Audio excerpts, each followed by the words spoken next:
băng ôn đang ở thường mấy dọc hiệp đó ti mùi nhằm lại ban cột cron sầm khăn đó là vậy đểយើងដាក់ចូលក្នុងមាត់ដាក់ចូលក្នុងខ្លួនយើងសំខាន់មែនតើអញ្ចឹងញ៉ាំឲ្យបានគ្រប់គ្រាន់នៅសារធាតុចិញ្ចឹមវីតាមីនគ្រប់មុខសារធាតុរ៉ែ trace mineral ប្រូតេអ៊ីនសំខាន់ខ្លាំងមែនតើប្រូតេអ៊ីនមានសារៈសំខាន់ណាស់មិនត្រឹមតែជួយកសាងសាច់ដុំយើងទេគឺជួយដល់ប្រព័ន្ធប្រសាទរបស់យើងមានដំណើរការល្អជួយបង្កើតអេនហ្សែមមិនមែនរាងកាយយើងគ្រាន់តែប្រើប្រូតេអ៊ីនដើម្បី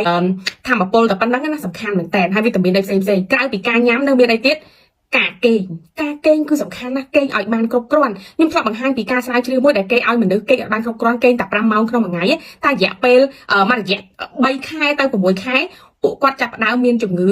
នេះលើសជាស្ករចង់កើតទឹកនោមផ្អែមអញ្ចឹងហើយមួយទៀតខ្ញុំតែឃើញអីគេនៅស្រុកគេមាន daylight saving អ្នកនៅអាមេរិកអូស្ត្រាលីញូហ្សេឡង់នៅអឺរ៉ុបអីសិតដឹងហើយ daylight saving ហ្នឹងមានន័យថាម៉េចយើងគេបដូរម៉ោង1ម៉ោងគេឲ្យយើងធ្វើការឆាប់ចេញមកថាឥឡូវត្រឡប់ម៉ោង5ឥឡូវអាម៉ោង5ណាទៅជាម៉ោង6គេដូរម៉ោង1ម៉ោងអញ្ចឹងអូតូម៉ាទិកហ្មងពេលខែសាក់មើអញ្ចឹងណាគ្រាន់តែការផ្លាស់ប្ដូរម៉ោងហ្នឹងធ្វើឲ្យមនុស្សមានបញ្ហាសុខភាពឡើងកូលេស្តេរ៉ុលឡើងអីព្រោះមានការសិក្សាស្រាវជ្រាវច្រើនហើយអ្នកវិទ្យាសាស្ត្រហ្នឹងក៏បានធ្វើ report សូមឲ្យរដ្ឋាភិបាលកុំឲ្យធ្វើការបដូរម៉ោងចឹងទៀតចង់ឲ្យនៅថេរហូតចឹងព្រោះនៅស្រុកគេខែល្ងាគឺរដូវថ្ងៃវារះខ្លីដល់ពេលរដូវក្តៅថ្ងៃវាវែងដូចខ្មែរយើងនឹងថេររហូតពេញមួយឆ្នាំមកស្រុកគេវាដូចខ្មែរអញ្ចឹងគេបដូរម៉ោងអាហ្នឹងគឺមានផលប៉ះពាល់ច្រើនអញ្ចឹងការគេងគឺសំខាន់ណាស់បងប្អូន